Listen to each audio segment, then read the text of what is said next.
Olá, pessoal.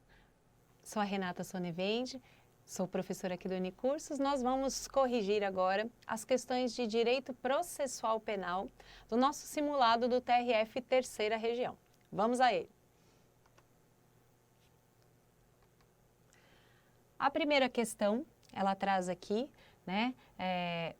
bem texto de lei, falando sobre a ação penal. Vamos lá, ele quer a alternativa correta. No caso de morte do ofendido, a ordem preferencial para se exercer o direito de queixa, segundo o que dispõe no processo penal, é cônjuge, descendente, ascendente, irmão. Veja, a gente até acaba decorando nas aulas, né? Que quando nós temos uma ação penal de iniciativa privada, no caso de morte do ofendido, quem pode ingressar com a ação é o CAD, né? E a ideia é que a gente decore dessa forma mesmo, por quê? Porque ele já está na ordem. Então, o CAD, cônjuge, ascendente, descendente e irmão. Então, aqui a gente vê que houve uma inversão na questão. Ele colocou o descendente antes do ascendente, então tá errado aqui.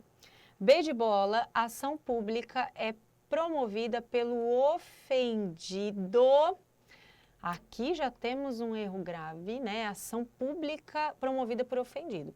A ação penal pública, ela é sempre promovida pelo Ministério Público, que é o titular da ação, certo? E ainda temos outro erro aqui.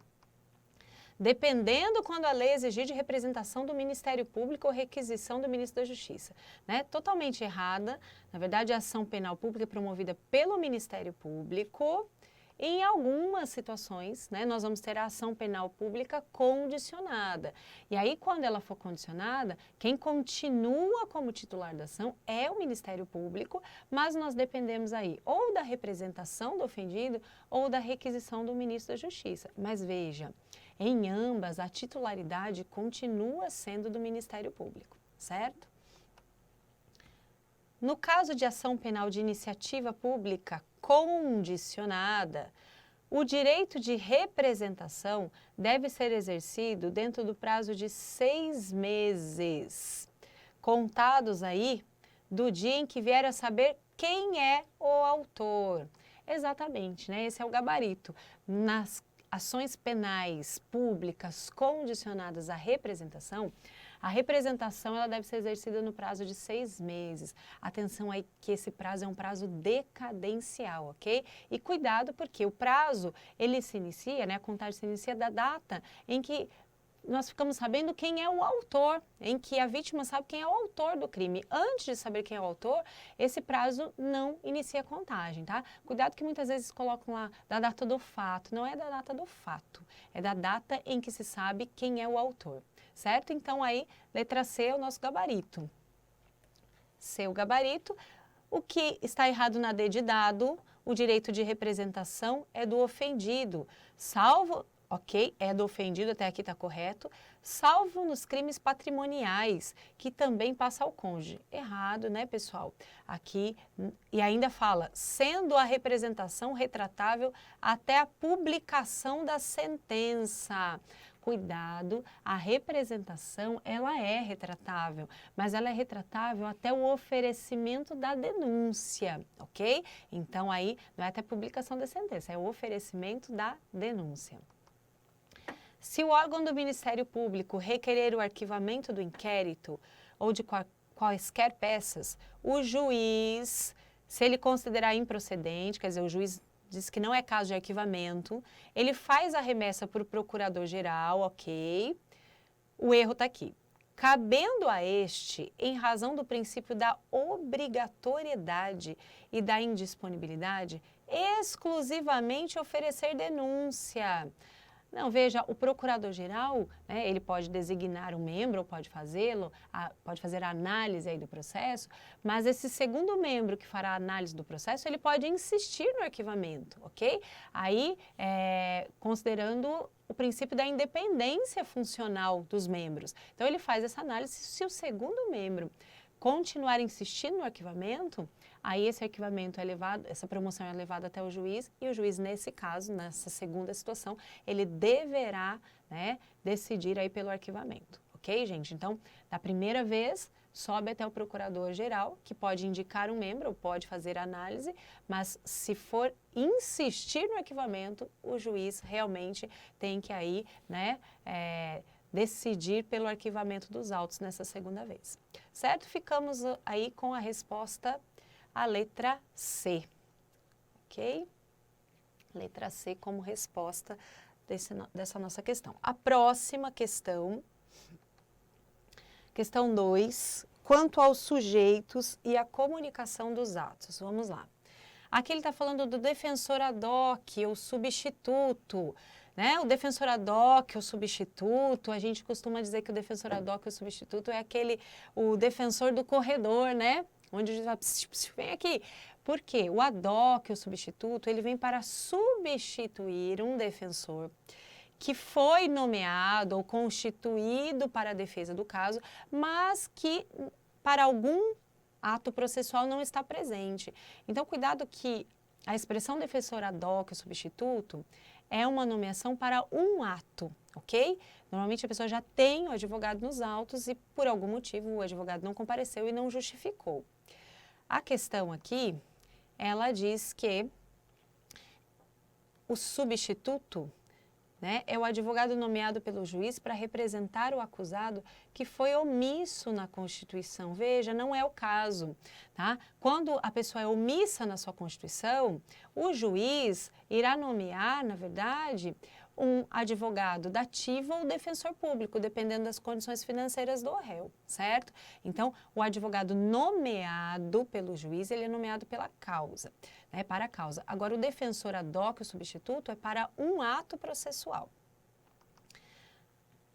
O juiz dar-se-á por suspeito e, se não o fizer, poderá ser recusado por qualquer das partes, se ele, seu cônjuge ou parente consanguíneo afim até terceiro grau, inclusive, estiver respondendo a processo por fato análogo sobre cujo caráter criminoso haja controvérsia. Veja, essa realmente é uma das hipóteses trazidas pelo Código como suspeição. Contudo, a gente tem um erro delicado aqui. É suspeição, mas é uma suspeição que ela atinge o juiz e o CAD, e aqui CAD com D mudo.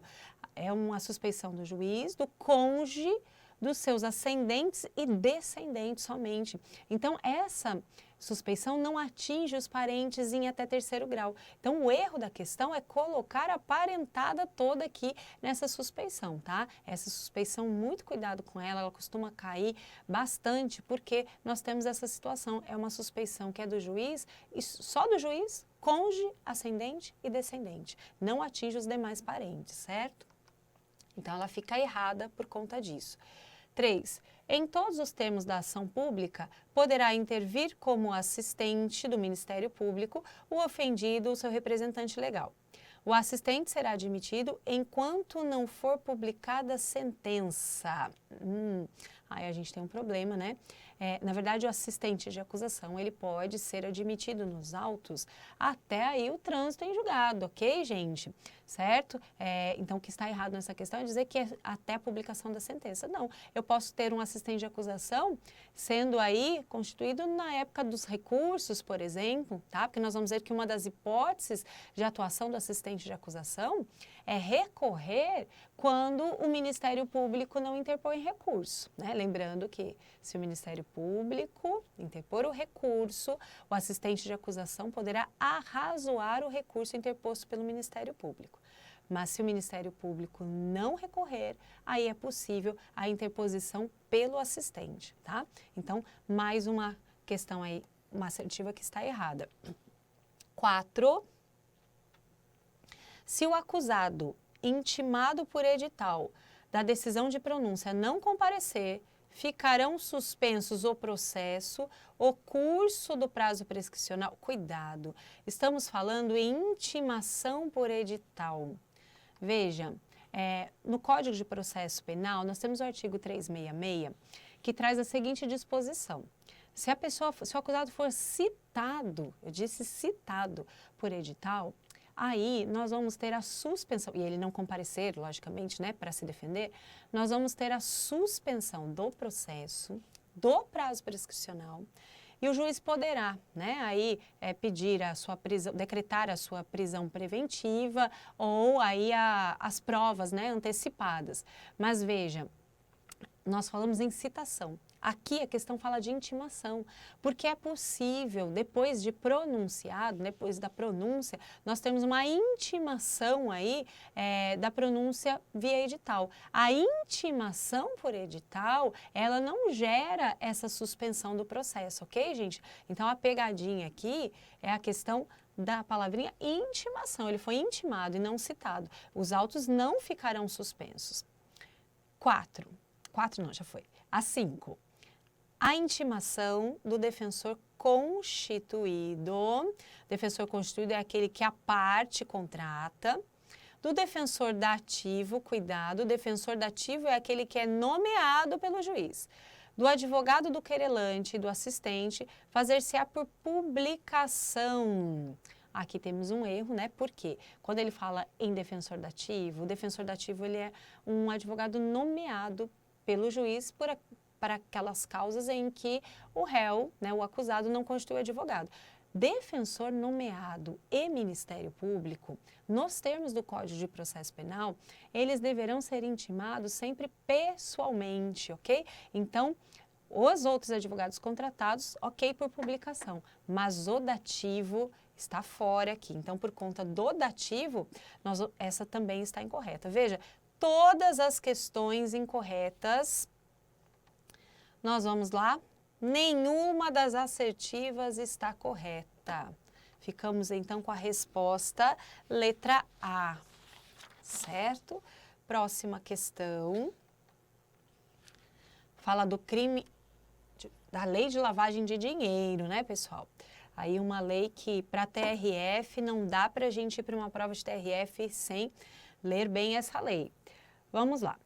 Ela diz assim, letra A. O processo e julgamento dos crimes de lavagem de dinheiro ou ocultação de bens, direitos e valores obedecem às disposições relativas ao procedimento comum, sim.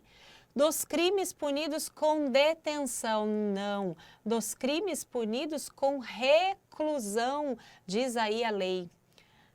B de bola, a lavagem de dinheiro se configura com a ocultação ou dissimulação, né, de bens, direitos, valores provenientes apenas se a infração penal se tratar de crime, não havendo lavagem de dinheiro no caso de contravenções. Errado.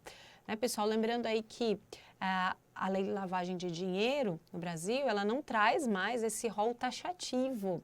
E hoje nós temos o entendimento que o crime antecedente ao de lavagem, ele pode ser um crime ou pode ser, então, né, a infração pode ser um crime ou pode ser uma contravenção penal, tá? Lembrando sempre que o crime antecedente não precisa, né, ter sido, nós não precisamos ter aí o julgamento do crime antecedente, a punição da infração antecedente, para que possamos ter a punição no crime de lavagem, ok? Próxima alternativa, o processo e julgamento dos crimes de lavagem de dinheiro e ocultação de bens, né? Independem do processo e julgamento das infrações penais antecedentes. Isso que a gente acabou de falar, realmente, né, independe. Ainda que praticados em outro país, certo? Também. Cabendo, nesse caso, ao plenário do Supremo Tribunal Federal a decisão sobre a unidade do processo. Cuidado, se a gente tem aí, né, no caso dessa unidade, quem decide sobre essa unidade é o juiz da causa, tá? Não tem essa situação de ir para o plenário do STF, é o próprio juiz da causa que vai decidir a unificação. Então, errada também. Desde dado, a interdição do direito de cargo ou função pública de qualquer natureza e de diretor, de membros do conselho de administração ou de gerências. Veja que essa é uma situação que vem da sentença condenatória, né? A interdição de direitos, né? A interdição do exercício do cargo vem na sentença condenatória penal. E aí ele diz o seguinte, que essa interdição tem como prazo máximo para né, ocorrer o dobro da pena privativa de liberdade. Correto. É isso que a lei nos diz. Essa interdição não poderá aí ultrapassar o dobro da pena privativa de liberdade. A letra E fala da colaboração espontânea. Diz aí que a pena poderá ser reduzida de 1 a 2/3, ok, ser cumprida em regime aberto ou semiaberto, facultando-se ao juiz deixar de aplicá-la, sim, ou substituí-la por pena privativa de direitos, correto, até a prolação da sentença. O erro está aí. Na verdade, não é só até a prolação da sentença, a lei diz a qualquer momento. Então, a sentença já pode ter sido prolatada, né? O colaborador resolve fazer a colaboração espontânea e já é possível aí que a gente tenha essa redução da pena, ok? Cuidado, que a gente fala em redução da pena, a gente fala até de não aplicação da pena, mas não poderemos falar em absolvição. Uma colaboração espontânea, ela não vai gerar a absolvição em si, tá? Por si mesma. Então, a absolvição não, mas nós vamos falar em não aplicação da pena, que é bem diferente, certo? Então, ficamos aí com a letra D de dado como a nossa resposta. Próxima questão, questão 4. Vamos lá, de assertivas também, muito comum aí pela FCC fazer várias assertivas. Em relação aos recursos e as ações de habeas corpus e mandado de segurança. Vamos lá.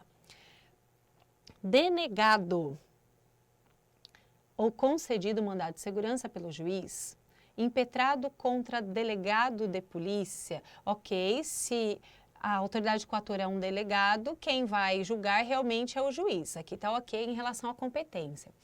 Cabe recurso em sentido estrito da parte interessada, o problema é isso aqui, né? Se nós estamos falando de uma ação de mandado de segurança, o recurso cabível é a apelação, ok, gente? Até porque não cabe reze, porque só cabe reze nas hipóteses do artigo 581, certo? Então, aqui nós não temos no 581 a situação do mandado de segurança. Então, errada aí a assertiva.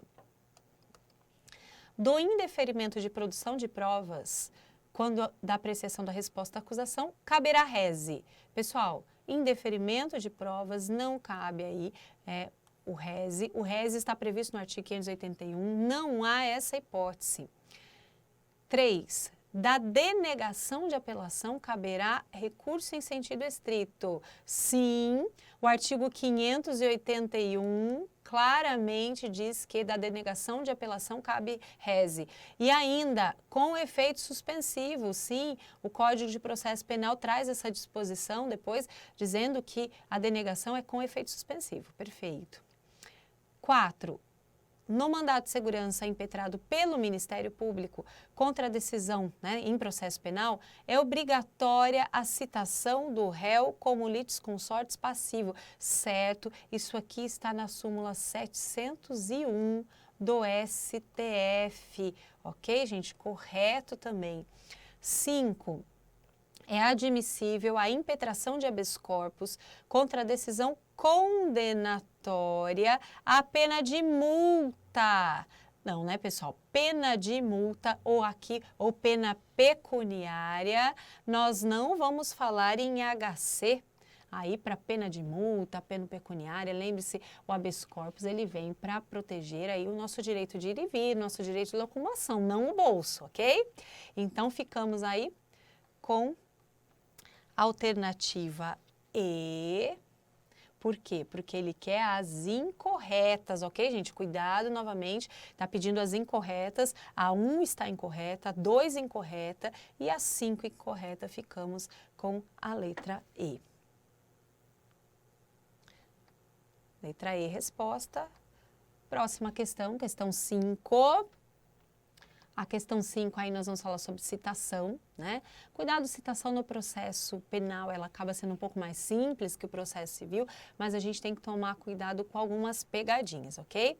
Vamos lembrar que aqui no processo penal é admitida, né, a citação com hora certa, a citação por edital também, certo? Assinale a alternativa correta.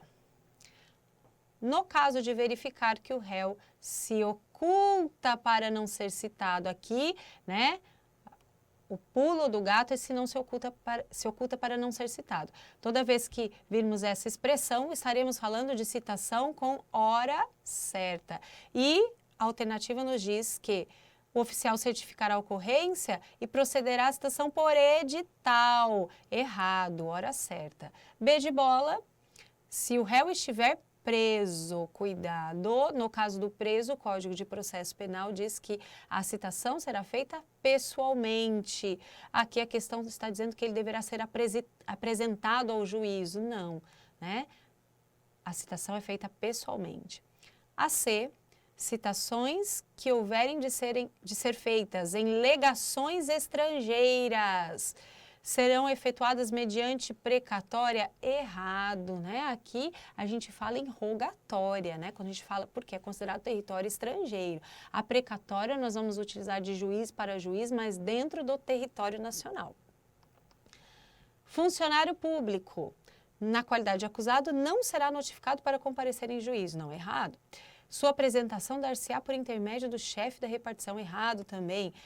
No caso do servidor público, a citação dele é pessoal, mas nós temos só um pequeno detalhe, que o dia, a hora, né, que ele deverá comparecer ao juízo, deverá ser notificado aí ao chefe. Mas veja que a citação é comum, a citação pessoal mesmo, é só a notificação do dia e a hora que ele deve comparecer ao juízo, tá? Então a D está errada também.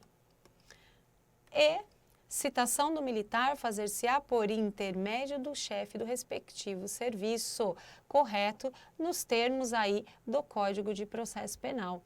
Letra E é o nosso gabarito. Próxima questão. Caio, são duas situações, né? Caio, que foi condenado pelo júri pela prática de crime de homicídio duplamente qualificado. E resignado, ele interpôs recurso. Veja, aqui a questão não traz qual era, a assertiva não traz qual recurso, mas já vamos responder, ó. Se ele foi condenado, temos uma sentença condenatória, o recurso cabível é a apelação, ok? A apelação é o recurso cabível.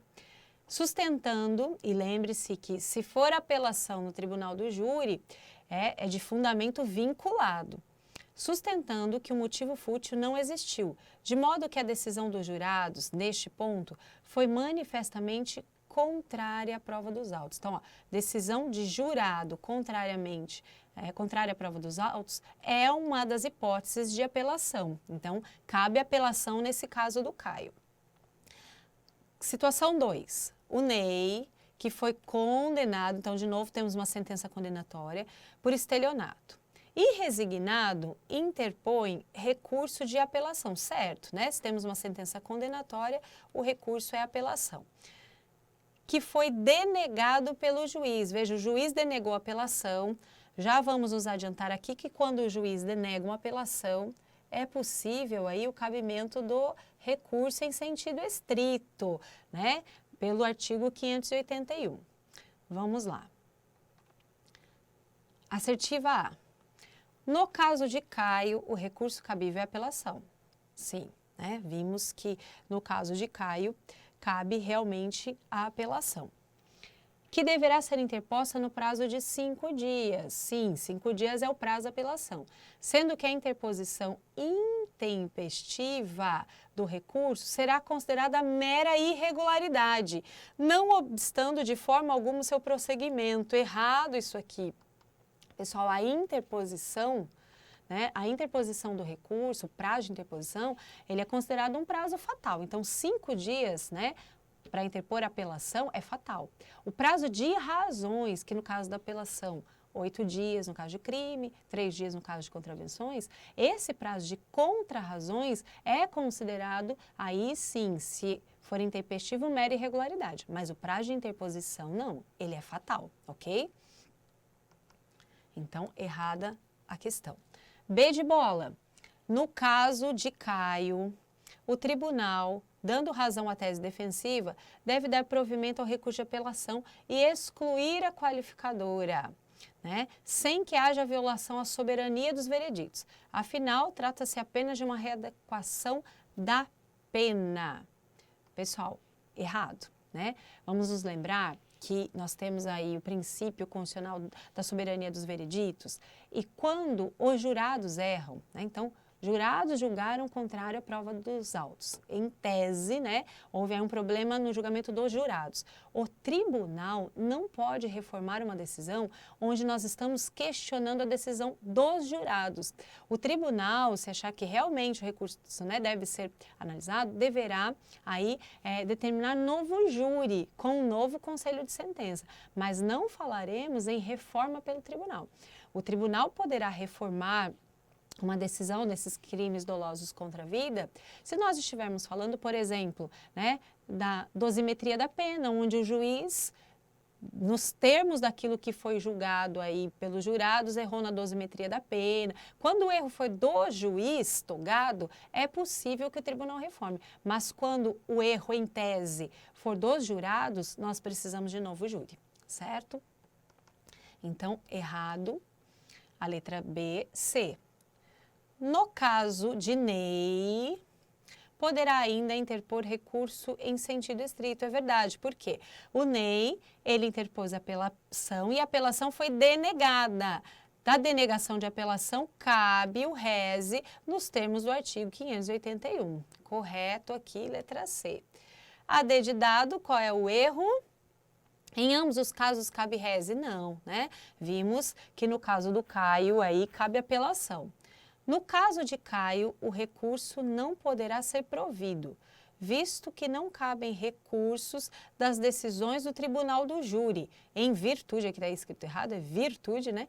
Virtude da soberania dos vereditos. Errado, gente, né? Em que pese nós tenhamos realmente o princípio da soberania dos vereditos, nós temos as possibilidades, sim, né, que estão aí no Código de Processo Penal, são 4 possibilidades de recursos em relação aí às sentenças, né, que são proferidas no Tribunal do Júri, tá? Então, existe essa possibilidade, e uma das possibilidades é exatamente essa aqui da questão, quando a decisão dos jurados for contrária, manifestamente contrária às provas. Ok? Ficamos então com a alternativa C, que é o nosso gabarito. Vamos lá para a última questão. Então, C é o gabarito. Vamos para a nossa última questão. Lex Luthor, pai de Jonas, de 7 anos, está sendo processado por crime de roubo na fase das investigações. O Ministério Público oficiou pela prisão temporária. Na fase das investigações, poderemos ter prisão temporária? Sim, na verdade, só na fase das investigações que a prisão temporária ela é admitida, né? Então, vamos lembrar, a prisão temporária está relacionada à fase das investigações. Foi decretada pelo juízo, ok? Na fase processual, o juiz de ofício decretou prisão preventiva. Por quê? Né? Considerando, com certeza, os requisitos aí cumpridos, certo? Então, cuidado aqui, vamos lembrar que juiz pode decretar prisão de ofício? Pode, desde que nós já estejamos na fase processual, ok, gente? Porque na fase de investigações, para que o juiz decrete prisão, é necessário o requerimento do Ministério Público ou da autoridade policial. Não há que se falar, então, de decretação de prisão de ofício pelo juiz, né? Nas fases aí pré-processuais, ok? A decretação da prisão temporária foi ilegal, vez que o crime de roubo não configura no rol dos crimes que possibilitam essa espécie de prisão. Errado, o crime de roubo está sim na lista dos crimes, né, em que há cabimento de prisão temporária. Então, a prisão temporária, pelo que nós temos aqui na questão, ela foi legal. B, a prisão preventiva decretada de ofício pelo juiz é ilegal, visto que o juiz depende de requerimento do Ministério Público. Pessoal, veja, realmente o juiz depende de requerimento do Ministério Público ou da autoridade policial quando a prisão é pré-processual, antes do processo. Agora, no curso do processo, o juiz pode sim, né, decretar de ofício a prisão se estiverem presentes os requisitos legais. Ok? Errado também. C. A prisão preventiva do acusado deverá ser substituída por prisão domiciliar. cuidado, porque no enunciado ele dizia que o Jonas tinha um filho Jonas, né, era filho do Lex, que ele tem 7 anos. Realmente, uma das situações que a gente tem da possibilidade aí de substituir uma preventiva para uma domiciliar é quando nós temos aí, né, filhos aí menores de 12 anos incompletos, como diz a lei.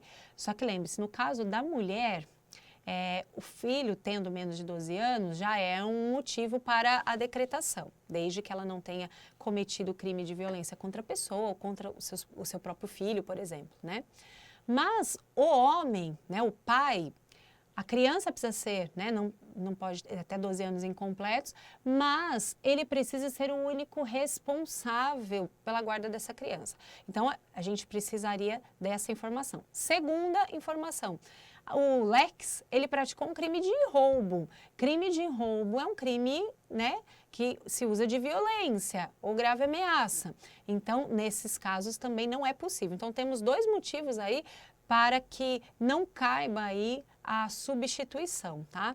Então, no caso dele, não deverá ser substituído por prisão domiciliar, por quê? Né, ainda que o acusado não comprove ser o único responsável, um dos requisitos é que ele comprove ser o único responsável. E o outro problema que a gente tem aqui é que ele praticou um crime de roubo, né, onde temos aí violência ou grave ameaça.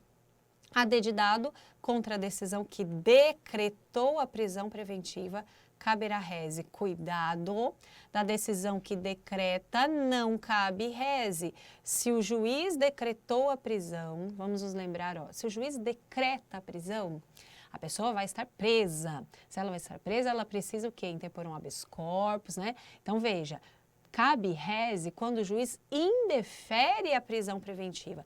Porque se o juiz indefere a prisão preventiva, né, o acusado está solto. Eu costumo brincar nas aulas e falar assim, olha, se o acusado está solto, reze. Né? Então, nesse caso aqui, não, o juiz decretou a prisão. Então, não cabe reze, só cabe quando ele indeferir a prisão.